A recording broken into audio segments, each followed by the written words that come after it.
Greetings and welcome everyone to an AYCG Gamecast. I'm one of your hosts, Jim Gast, joined by Mike Sneedy, What's up? Corey Feinsod, Ahoy! and Tony Korkanakis. Yo. Welcome guys, welcome listeners, and welcome viewers because we are now live on Twitch Tuesday nights at 8 o'clock. Be sure to join us if you can. We'd love to hear from you guys and chat during the podcast. If you can't, YouTube's got all the content though, so be sure to subscribe over there so you know when we post. We'd love to hear from you over there, so leave us a comment. All right, guys, Gamecast. I've gotten to play a little more. I've started, Mike. I'm deflating on Outer Worlds 2. I've actually moved on. Yeah, I'm gonna go back to it. I'm just taking a break right now. It's just a break. It's just a break. It took me longer than I expected to get through. I can get back to it anytime I want. Yeah, so I picked up Dispatch because I really wanted to play Dispatch. I've heard a lot of good things about it, and that was on sale this week. So it's just 10% off. But I was like, enough for me. I'm like, okay, yeah, you got me. So I picked it up. I'm on episode 2. Game is I really like. It's funny because it is an interactive story, but they added the dispatch aspect of it, and I think that's fun. Like, it makes it more interesting. I heard some people they wanted more of that, actually. Yeah, I think that's a really cool aspect because you don't get that in the first episode. You get it, like, at the end, and the first episode's kind of like the old school style of the Telltale. the Telltale stuff. And I turned off like the QuickTime events because I was like, this is just stupid. I'm just gonna. But I'm like, I'm wondering what I'm gonna do in this game if that's not on. And now I'm like, oh, this dispatch stuff is really cool. So I really enjoyed that aspect of it so far. And the animation's fantastic. The acting, the voice, everything's really good for it. I will say, like, this is a really strong game. So I'm enjoying that quite a bit. And I play more Split Fiction. So really liking that game a lot. The boss fights are actually fun, and I will say that to give. Last week I said I was doing a lot of the heavy lifting. You can't on the boss fights. I can't just grab the controller and you have to split your powers. We did fine. We actually nailed the boss pretty well. So that went really well, and that makes the game more fun. Like that was like an enjoyable part, getting through that without having any really big headaches. We died a few times, but it was good to get through, and then it gives you that hook now. So now I got to play it like crazy, but that's okay though. It's a really good game. Like I mean, it's a really cool idea. I feel like I'm gonna guess that a lot more is coming for fantasy aspect because there's a lot of sci-fi in the beginning, but definitely enjoying it. That's like I said, it could be a good contender for me. As I talked contenders in the movie cast, I'll be talking here. Could be a good contender. Dispatch looks like that's a lot of fun too. Mike, Outer Worlds 2, the loop. I'm just tired. You know what I mean? Like midway through now. The quests where you're just planet hopping. Yes. Yeah. Fetch quests. Yeah. I'm just like I don't. Yeah. So I mean, it doesn't take long, but it's annoying. But I think I'm gonna go after this. I might just play Tactics or I got Metroid I gotta play still too. So if it's not hooking me, it's free anyways. And I paid 20. I didn't pay anything. I got a free. With the Bing point rewards, I got that free month, so it didn't really cost me anything for Outer Worlds at least. But disappointing because I really liked the beginning. I liked the way it felt, and then it just kind of tapered. It didn't expand. The thing that kept it going later is just finding new, more overpowered weapons, which there are in that game, which is good. But it just kind of after a while it was fine. That's so when you said that on the podcast, I was like, what are you talking about? I'm really enjoying this. And then as you get further into it, you're like, well, this really doesn't expand as much as I expected. But yeah, so there's I have Tactics and I have Metroid, so I think I might pick that up next and play those and try to make them as a conversation for other years. So that's it for me though. Tony, what about you? So I beat Metroid Prime 4 over the weekend, and nice. I could see the criticisms of the game that a lot of the publications and people are saying online. Mm-hmm. I think maybe it's overblown hatred, where I'm just like, I feel like, I don't know, for some reason, anything surrounding Switch right now is like... I don't know. I mean, there's a lot of love for a lot of those games, but like, I haven't played it, so I can't wait to play it, actually. I'm looking forward to this. But there's been... I heard... Like, it's the weakest of the 3. The 4. The weakest of the 4, right? So that's the thing, is because I distinctly remember, because I'm a Metroid fan, that when Metroid Prime 2 came out, people were like up in arms about it. They're like, what do you mean it's just light and dark, like blah blah blah, it's so, you know, lazy, blah blah blah.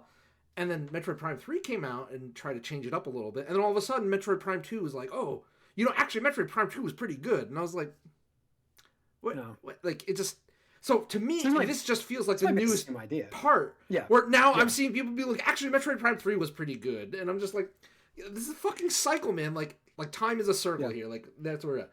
I'm not saying the game is without criticism, because for as many highs there are in the game, there are lows where I'm just like, ooh, this is a little rough. And I do think maybe the biggest hit against it is that coming from to reference the movie cast, where it's like coming from an 18-year hiatus or gap from the last one to the new one, that's probably too long because expectations are built up now. And different games came out. Yeah, it's not that big of a leap of like what I would imagine a new modern day Metroid Prime game would feel like, right? Where a lot of it does still feel like, oh, like it's not necessarily a bad thing, right? Like it's still comfort food, but like you're like, oh, in these like almost 20 years, a lot of advances were made in the genre or just games in general. And technology and everything just moves so much faster in gaming. Exactly. So there's some things that are just mind-boggling. So like, and again, I think it's good. I'd probably rate it maybe just underneath 8, maybe 7.5 or so out of 10. Okay. And it's just because there's some things where like the overworld. The overworld is the probably the worst aspect of the game, where I felt like it just didn't do enough to justify it. Where it felt like kind of like Ocarina of Time's hub world, where it's just like, okay, but that was 1998, right? Where it's like, back in 1998, this would have been amazing, but like it's not. It's 2025, and that's the thing. I've heard that other games have improved where it didn't make enough improvements. That's all. Right, and it's really bizarre because, you know, a hallmark of the Metroid series is being able to backtrack. Right, you have to visit places you've been before. Yes, yeah. And that's fine when the world is connected, right? But when you introduce an overworld to it and you have to traverse the overworld constantly, it starts to get a little annoying. And I think that's probably why they introduced the bike, which is cool, and it does play buttery smooth. Like, I'm very surprised at that. I was like, damn, this really has no need to be this good controls, because you're really just zooming straight. You pick a line and you stick with it. But there's no way to, like, I guess, spoiler alert for something that's not in the game, there's no, like, fast travel. Which, again, back then... Fast travel? Yeah. Back then, totally fine. 2025, at least at some point in the game, introduced a fast travel system, right? Yeah. And the thing is, there are aspects in the game that they could have justified it. Like, Samus, for the first time, has psychic powers, which basically equates to, like, I don't gotta explain shit. It's the Speed Force, right? It's like, sure, it's psychic power. Whatever, right? Like, Samus could teleport now. Whatever, it's fucking psychic. Like, yeah, you two could do that, and he's psychic powered, right? Just to tie it into the Nintendo universe there. Yeah. But that is the weakest aspect. The NPCs did not bother me. Like, that is the weird thing, right? And I'm gonna go on a little rant here, sorry.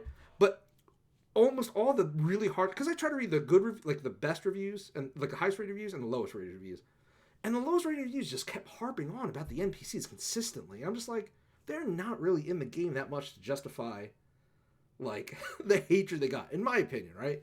They are there. You're not going to forget them. But it's not like, I don't know, like a Last of Us or God of War or Spider-Man, where like every 2 seconds, one of them is chiming in on something or other. So, whatever. But the environments are awesome. The graphics are stunning. It's probably the best feeling playing game, and that's a weird terminology for me to use, but like it going up to 100 FPS is just on a console, and the Switch 2 no less. I'm just like, that is insane. Like, never once encountered any kind of hiccup, any graphical glitch, any like loading time or anything like that. It was just smooth and seamless the entire time. So I had fun. The biggest thing for me is that I hope they get to do another one where they can get the feedback from this, because it had a troubled development cycle like we talked about. But yeah, hope to see we can... Cool. It exists, and another game doesn't. So. Yes. Yes. Yes, it does. It does exist, yes. You know what I was thinking, too, after that podcast? I was like, I didn't even realize until I thought about it. Like, but Beyond is in both of the titles. Yeah, you're right. You're right. Except one doesn't have a title because it doesn't actually really exist. So I mean, it has a name. It does. If it ever comes out, I'm like, I would be shocked. I will be absolutely shocked. Anyways, okay. Corey? Yeah, nothing new really. Some more Yeah. SWU, and I did check out some Borderlands a little bit because they're doing these 12 days of stuff, and it's just been Yeah. Unfortunately, not too exciting. All right. Mike, I will tell you that I almost, because I saw a lot of sales this week, I almost picked up Kingdom Come Deliverance 2. I almost did. But I do have something, right? It was like $40 or something. They're 30. I saw it for $30. That was what actually stopped me. Was I was like, I'll get it, but you haven't couldn't even get it in stock. You haven't even finished Outer Worlds. You're gonna go to another RPG that's open world. That's the thing. From the guy who hates open world games. Yeah, but I keep hearing such good things about it. Yeah, that's why I keep hearing it's just a better one. And I hate open world, so that was ultimately no. I wonder if anybody is like saying that the Kingdom Come was felt like a suffering simulator. I didn't hear anything. I don't know much about it. That's the other problem. But I did saw the price. More of that, but yeah. Yeah, this one I saw the price and I was like, maybe I'll get it. But a lot of places are out of stock on it. I couldn't order it, so I was like, okay, well. And then I started to get it on sale too. Yeah, but it was like $35, and I'm like, it's $5 more, and I'm like, yeah. Oh, I got you. So I was like, yeah, so I didn't pick it up, but that's why I got Dispatch instead yesterday. So, but yeah, Mike, what have you been playing? More of the Arc Raiders and Marvel Rivals, but the one thing I did do, I went back to check out the free update for Player Obscure Expedition 33. Oh, that's right. Yeah, you said you were starting that, but you couldn't remember it last week. Yeah. So I played through the Versos drafts section. That's the new area. It's pretty substantial. There's a few little things in there, new pictos and stuff. It's hard to jump right back into this though, because I don't have the rhythm of the attacks and stuff that I did in the middle of it. But that was fun to play through. There is a boss at the end that was fun, and some puzzles and stuff. And it's an interesting area thematically too to be in, story wise. Probably guess why. But and then there's also, they added some new bosses in the Endless Tower area, and those bosses are all bullshit. You expect that though, that's why. Yes, I know that I do, but I'm not like, trained enough right now to deal with that. So I saw them once, I'm like, I will come back to this at some other time where I'm feeling like min-maxing or figuring stuff out more, because not right now. But yeah, no, it was fun to, touch in that game, feel it out again a little bit, get in that world again. And I do appreciate that the dialogue in the Versos drafts area, it's not, obviously it's not like supposed to be after Act 3, even though that's how I'm playing it, kind of. But kind of could be. I mean, it's, after between 2 and 3, or, at that point in Act 3, really. So yeah, it's interesting, a little insight into a character or two, which is nice. Yeah. And other than that, just more Arc Raiders and Rivals. Just getting frustrated at people. Everyone's very violent now in Arc Raiders, especially if you're on a team. Really? It's like shoot first. Yeah. I thought we were talking about last week. You can kind of, the system kind of sets you up with your own kind. Yeah, I mean, if the thing is, like, everyone who like fills squads, it seems like this because they want to like fight other people, which isn't necessarily what I'm trying to do. But if you fill a squad, you're gonna get in fights. Just do solos is still pretty safe. But I can't. Yeah. I could do that, but I want to take down some big arc, and I kind of feel like I need teammates for some of that. So got it. Double-edged sword. Not happening. If you want to take out a big arc, just do solos. People are nice. What with a doorway? Like the only I've taken out a leaper with doorway cheese solos. That's the best I could do solo. I don't know what else. You just need to get what is it? The wolf grenades or whatever. Yeah, wolf pack grenades. Yeah. 2 of those will take down like pretty much anything that's not the matriarch. Yep. Cool. Yeah. So, all right, we got some news to talk about. We've got not some good news here. Intergalactic, Naughty Dog's, the Heretic Prophet that's coming, scheduled to be released mid-2027. last week was reported that they are already enacting mandatory overtime after internal deadlines were missed. This has left some of the staff worried that things could worsen if crunch is already happening. This is a studio This is for a vertical slice, by the way, an internal demo.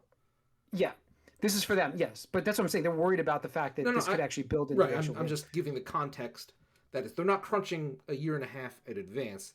They're crunching because they need to meet an internal Sony mandated demo. Okay, got it. Just to make the demo.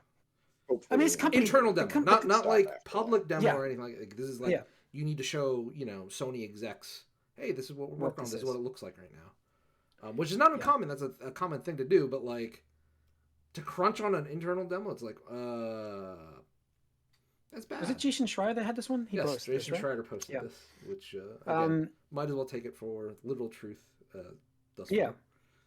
Yeah. I mean, the thing that you have with this company is they're notorious for it. Right, and the thing that I want to talk about is that after The Last of Us Part 2 came out, fucking Neil Druckmann even like approved and had the budget to release a documentary about it, and how like the whole thing was like, guys, we learned our lessons. We're not going to do this anymore. We're going to change our culture. Blah blah blah blah blah blah blah blah blah. Lonnie, 5 years later, and we're back in. When you're not remastering something, you have to actually do work. But I mean, you can make it hide. You can hide it when you're remastering all your same game 5 times. But when you're making a new game, I guess they can't hide the fact that that's leadership, though. That's unleadership. I'm sorry, that's just on leadership. 100%. But I mean, here's the thing, and I'm going to sound like a broken record, but this goes on to like they just, and I say they, not just Naughty Dog specifically, but a lot of Western developers burn out their leads. Like you can't do this.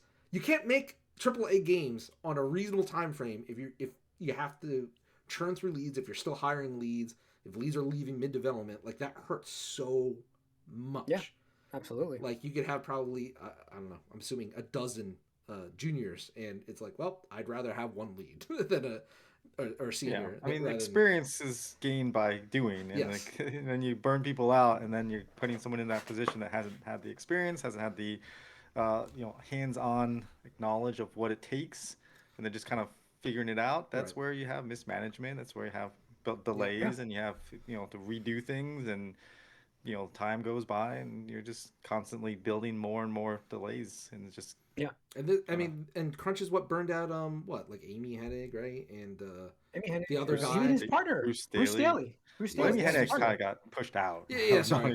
Sorry. Bruce Daly, I think his name was. He definitely burnt out. Bruce Daly, you got that one right. That was his partner. I mean, he had like an apartment. Close to the office, so he didn't have to commute. It's like, bro, you're taking out a fucking another lease or something. Like, what are you doing, man? Like, So it's unfortunate. I feel bad for anybody that has to do it. I think Jason was maybe sending the article 60 hours or something like that a work week. Which is insane around the holidays, especially around the holidays. Like this is the time that most people get to relax, right? But it's like, nope, we got to make an internal demo, guys. Which is just bad, and I think that does not spell good things for the game. I'm not saying it's going to be bad at the end of the day, but like, I mean, the only thing you could hope for is that they're working so hard on the actual game that they're like, oh shoot, we forgot to do the internal vertical slice. We forgot to do the demo. Whoopsie us, guys. We've been working so hard. We made so many of these games. We just forgot to do the vertical slice. The weird part is like for just a slice of the game, like you figure you just grab a couple guys, just cut, cut something out. You don't need a whole staff on this. It sounds like they're putting their staff on this to get it done. And it's just like the whole staff. And it's just it's a weird thing.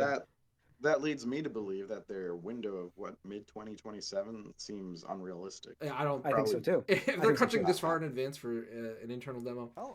Also, how long has this been in development for now? Like 3 years, I feel like. I would assume more. This is going to be a 6. This is going to be a 6 at least. So you might be right, Tony. It might be more. But yeah. I mean, because supposedly this is the other game that they were working on beside The Last of Us online. Yeah. So good point. Crazy. All right. What do we got? Other news: Batman and Joker from Batman Beyond are coming to Fortnite. Not the animated series ones. Weird. I mean. It is. I'm sorry. It's not Batman the animated series yet, but yeah. It's Terry. He looks actually. I mean, they both look really cool for. They look cool. They look just like it. They look just like it. Yeah. They did in the show, or the movie. Sorry, the Return of the Joker. But yeah, that's coming to Fortnite, folks. You're gonna have those skins. So you'll have Batman Beyond's Terry.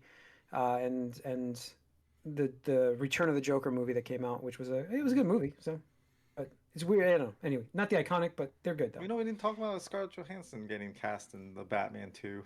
Oh yeah. Oh, I thought we did last week. We did last did week. we? Oh, okay. Yeah. Maybe I was just thinking that it was. We did. More recent. I will mention last week we were talking about Marathon and how that was bland, and now we can mention the fact that the art director Joseph Cross has left Bungie by choice. Game just releases in a few months, and he's out of there. Yeah, I mean that to me, like on paper, it sounds bad, but like realistically, his job is done. So it's true. So I mean, I don't think it says anything of the final product, that part. But I mean, for him, that probably isn't a good sign of the relationship he has with Bungie or the faith he has in Bungie. Because like, if you were expecting this game to do well, if you were expecting to have a good relationship with Bungie, continued relationship, why wouldn't you stay, right? So. Yeah, but maybe if this game's going to be a big success, then you need more content for the game, right? So there would be more. I will say, like I said, last week it looks a lot better than it did initially. Sure. So yeah, it really seemed to drive home the Arc Raiders-esque vibe of will you be peaceful or get killed? Trying to. Well, that's the X-Track shooter. That's the genre. Yeah. This one I think is going to be much more geared towards player versus player. Yeah. Because the time to kill stuff is much higher, or much lower, I should say, than Arc Raiders. Arc Raiders is a little bit. You can survive getting hit. I don't think you can survive getting hit in this, from what I've seen. Like if someone surprises you, you're dead. So speaking of, it was really because I also have been playing Arc Raiders. Didn't feel like mentioning it, but. Because we had the Expedition reset, which I volunteered for, the last couple days, I was like, I hit the 5 million or whatever. So I'm like, I was gonna burn through all my good weapons, right? Because like they're being reset. So I started taking my purple weapons into fucking things, and I was like melting people. It was so funny, dude. I was just like, I've been missing out because like the thing is, I have that like fear of losing, I guess, where I'm like, I just would hate to zone load in and like lose that this, hoarder mentality. Yeah, exactly. I got that hoarder mentality. I gotta save it from. But I was taking like the purple shotgun and I was like two-shotting people. It was ridiculous. I was like, I am a god right now. It felt so good. I was like, I can't have this power though. I can't. Yeah, take it away from you. Yeah, take it away. So, all right. We could go over. Yeah, we could do the. So, unfortunately, we had some bad news this week. Some really tragic news. Actually, was it yesterday? Yeah. It broke. Vince Zampella, of co-creator of Call of Duty and also founder of Respawn, Titanfall and all those. He was unfortunately killed in a car accident 2 days ago, and so he's no longer with us. And I remember going to PAX and having him talk to us with Titanfall and everything. He was there, and he was always a very passionate person about it. So it's just like it's weird to somebody that you've kind of met and to hear about this. It's weird to hear. Sad news, but tragic. he was there was a video of it. Oh, I didn't see that. I don't know if I want to. I didn't see that. Is it a bad video?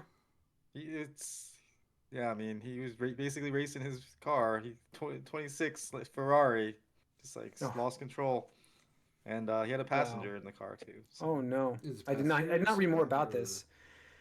Passenger survivor? No. Oof. Oh my gosh! Oof. This is like terrible. This is terrible. I didn't read I read the headline and I was like, that's horrible. And then I didn't read more on the story. I figured there wasn't much more. I thought it was just like a video as if they were like watching, like filming him racing the car. Oh my gosh! They're waiting for him to come through a tunnel and like. Oh, fuck. It does not look good as far as like.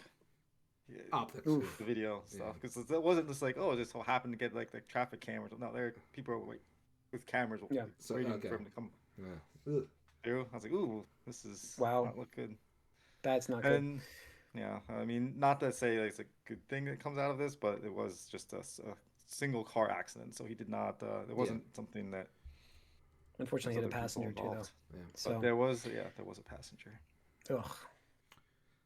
All right. Well. Not a good choice. Bad choices were made.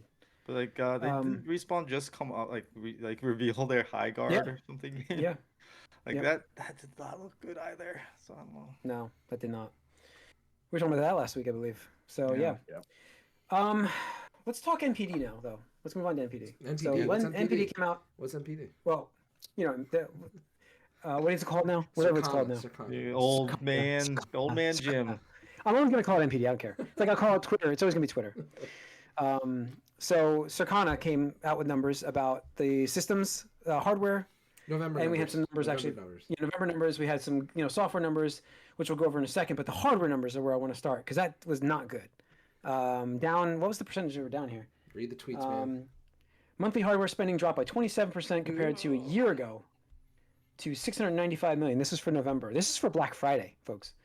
Lowest video game hardware spending total for a November since 2005. When it was 455 million. So this is the worst hardware month, November, since 2005. How bad is that? This is the month that they need to get into the black, so real bad. Yeah. This is even worse. Hardware. 1.6 million units of video game hardware across all platforms sold in the U.S. in November. Lowest total for a November month since 1995. 1995. We're in the Saturn era. Yeah. We are in high inflation era too right now. Yeah. I mean, then there's the inflation part, but no, it's not. PS5 is the best-selling hardware, both units and dollars. Switch 2 is number 2, obviously, because there's no other third. No, there was a third. It's the Nexus Playground. There was a third. I'm sorry. The NEX Playground ranked third in hardware units sold during November. Sorry, the Kinect lives. The Kinect lives. Yeah. Kinect technology survives somehow. The thing they try to kill is their best. Well, yeah. With Xbox Series placing third in dollars, though, so give Xbox Series something, but.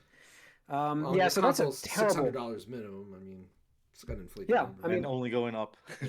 Only going up. They were on sale at $50 off today. For deal of the day, I believe. $50. There's no reason to have it. Like I said, I'm streaming it. Yeah, but that's the thing for all of this is, no one's gonna console prices can't go up over time. They just can't. They're trying, but no one's buying. And then otherwise, I guess most people who wanted to Switch 2 got it already. I am a little surprised it's not number 1. I mean, this is the launch year. This is the first November for them, but November's. I guess everyone got it in the first half of the year already. Well, a couple things. I mean, November is typically more loaded with people who are looking for deals, which is why the PS5 was number 1 because the PS5. It's still the cheapest console around in Switch 2 now. No, the PS5 was cheaper. Was it cheaper during that? Was it? No, it was. What deals did they have? I think it was like 400 for the digital and 5. I think it was launch prices, like 400 for digital and 500 for whatever. And I think you got Fortnite bundle or something like that. But no, I mean, it's cheaper than Switch 2. But I mean, it's not a surprise. So like if you go back to 2017 when Switch launched, I mean, PS4 outsold Switch in November. It's just people are more price conscious for November. It's just people are looking for the deals. Like that's the fact of the matter. And there's more games on it too, also right now. Yeah, there's more games. Talking about the games, number 1 game last month in November was Call of Duty Black Ops 7. Microsoft wins in the software. Still does it somehow. Battlefield 6 number 2 though. Give it credit. Battlefield 6, right behind it. You're right. This is the month of just buying year games. NBA 2K was number 3. Madden was number 4. EA Sports FC was number 5. You get your Pokemon. Pokemon ZA at number 6. Yeah. Well, yeah. What came out in November? Pokemon ZA was that was out in November, right? That was out in October. Might have been October. October. That was late October though, right? Was it late that one or was that mid? Mid October. Ghost of Yotai was number 3 last month. It was number 7. You got your college footballs, you got your Minecrafts, and then finally we got Kirby Air Riders and Hyrule Warriors at 10 and 11. Those were new. So, yeah, I mean, it's the annuals list because, again, it is based on deals. It is based on Christmas gifts. So usually that kind of stuff is you're getting the sports games usually, if you don't have it by now. But give Battlefield 6. I'm really, really impressed with number 2. So the interesting part, I think you might have to go to Matt's page there. But when you look at the year-to-date bestsellers list, Call of Duty did not become number one instantly, which it usually does when it finally comes out. So even though Call of Duty was number one for the month, it was kind of to be expected. What's new? Yeah, it's new. But I mean, I was seeing that for like $35 a couple. It was on sale a lot. Yeah, which is like crazy because I mean, usually I remember right like getting a $10 or $20 sale. But like yeah. So those So, numbers are bad. Even though it's number one for the month, great for them. But like traditionally compared to other Call of Duty games, is down. So that's bad. Yeah. Which again, just going back to the Microsoft Touch, everything they turns to shit. Yeah. I mean, Battlefield 6 is definitely cutting into it, without a doubt. And Arc Raiders. And Arc Raiders. My biggest thing, my biggest thing is I trash talk my own teammates or other people when they just play stupid. I'm like, go back to Call of Duty. Like, get out of here. Yeah, there you go. No more. Some guy got so. Or whatever it is. Last night I filled a team. Sorry, little story. Last night I filled a team. So 3 people, and I didn't know anyone, but me and the guy who was immediately on my, we're like, hey, what's up or whatever, or what do you want to do? And then we noticed the third guy. We're like, hey, did you forget your shield? Yeah, I've had that happen a couple times. You didn't have a shield. And we're like, all right, well, I guess we'll have to find some for you. Like we talked about it, and he got so butthurt that we brought it up or laughed about it a little bit. Like, it's like, fuck you guys, just get me a shield then. You gotta jack each other off in the corner. I'm like, Jesus Christ, dude. We're just like. Did he call you a liberal? Did he call you a liberal though? Or no, he didn't call me a liberal, but he did actually just stop playing. He stood in like a warehouse and did not move anymore after we. Wow. Yeah, because of course, me and the other guy did start making fun of him some more after we started. Well, of course. When he says that, I would make fun of him too. I'd be like, his name was Stealthy something too, and he like almost we revived him like 4 times. He got killed by just some generic arc. We're like, oh, it's not that stealthy, dude. So yeah, it was that was fun. Yeah. Sometimes. We gotta one day we gotta find some time to get Corey on so we can play trios. Christ, swear to God, you better get on this game again. Just like fucking Helldivers last year. Play it like the first week or 2 and then stopped. I've been playing a little here and there, but I only have 12 hours. It says in game. It was funny. I actually decided I wanted to play it because after watching Die Hard, I feel like it has that same sort of like industrial like tension gun vibe. I'm like, actually, Arc Raiders kind of has that in a lot of places, so it was cool. Arc Raiders is a Christmas game right now. For the right. Cold Snap. There we go. It is. Yeah. There we go. Lastly in the news, some bad news. 007 First Light delayed till May 27th, 2026. Yeah. It's still 2026. Just it's not a huge delay, but I was kind of looking forward to that as the first part of my year thing, but it's all right. Yeah. It'll be okay. I'll Second probably half be busier now by the time this comes out. Yeah. Because something else is happening in March. Was it before? It was like March or February or something? It was March. Yeah. It was about as due as my second child. So you can just sit there and play the game, watch the kid. I was hoping maybe to get something in beforehand, but now that's not going to happen. Yeah, now it'll be more active into May, end of May. So May 27th, 2026. It's like I said, it's not a big delay. It's 2 months, so 3 months, but not too bad. 2 months, 3 months, whatever it is. They showed a lot of gameplay for that game already. They did. That's what I'm saying. It's a weird delay. They must have. I don't know. Well, again, everyone talks shit about how they lost so many frames in that gameplay, so maybe that's part of it. Just that could be optimization. It does say that the game is like done beginning to end in this little message they wrote, which is odd. Yeah. So, all right. And that's, like I said, that's it for the news this week, folks. So that's going to wrap up the Gamecast. Once again, thanks for tuning in. We're live on Twitch Tuesday nights at 8 o'clock. Please sure to join us. We'd love to chat with you guys if you can. If you can't, though, YouTube's got all the content. Twitch doesn't keep it. So go on over to YouTube. Be sure to subscribe there so you know when we post. Love to hear from you over there. So leave us a comment, give us a like, subscribe. That helps us out quite a bit. We'll see you guys next week. Have a nice holiday break, I hope, and we'll see you. We are out.